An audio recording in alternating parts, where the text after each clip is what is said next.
বিয়ে বিয়ে বিয়ে, সবাই বিয়ে করে ফেলছে, আর আমি এখনো প্ল্যানিংয়েই ব্যস্ত।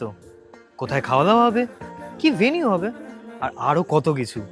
এসব তো পরেও হবে, আগে কোথায় থাকবি ভাব। ফ্ল্যাট তো নেবো, কিন্তু আমি না বড্ড খুঁতখুঁতে ভাই।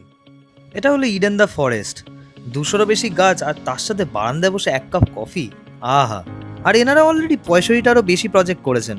মেট্রো স্টেশন থেকে শুরু করে রেলওয়ে স্টেশন, এগুলো সবই নিজের বাড়ির সামনে। আর এখানকার পার্সোনাল রিলেশনশিপ ম্যানেজার পুরো প্রসেসটাকে আরও স্মুথ করে তোলে। আর এই কমপ্লিটেড প্রজেক্টটা এখানকার বাসিন্দাদের মন কেড়ে নিয়েছে। তো চলুন এনাদের কিছু গল্প শুনে নিই।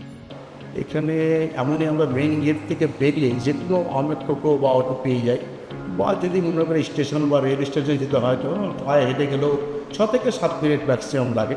ইডেনের তৈরি করা যে বাগান এবং আস্তে আস্তে যেটা ফরেস্টের দিকে যাচ্ছে সেটা দেখতে অসাধারণ লাগে। এরকম একটা জায়গায় থাকা একটা ড্রিম। এত সুন্দর একটা ভিউ, এত গাছপালা, আর তার সাথে আরো কত অ্যামিনিটিস। কিন্তু আরও একটা লোকেশন হলে ভালো হতো না, বেটার ফেসিলিটিস দিয়ে? এটা দেখতো, এটা হলো তাদওয়াম। মানিকতলার কাছে মাটি থেকে আকাশ ছুতে পারবি, G+18 টাওয়ার্সের সাথে, আর 3 দিক থেকে ফুরফুরে হাওয়া। 25,000 স্কোয়ার ফিটের সাথে প্রচুর অ্যামিনিটিস লাইক স্পোর্টস এরিয়া,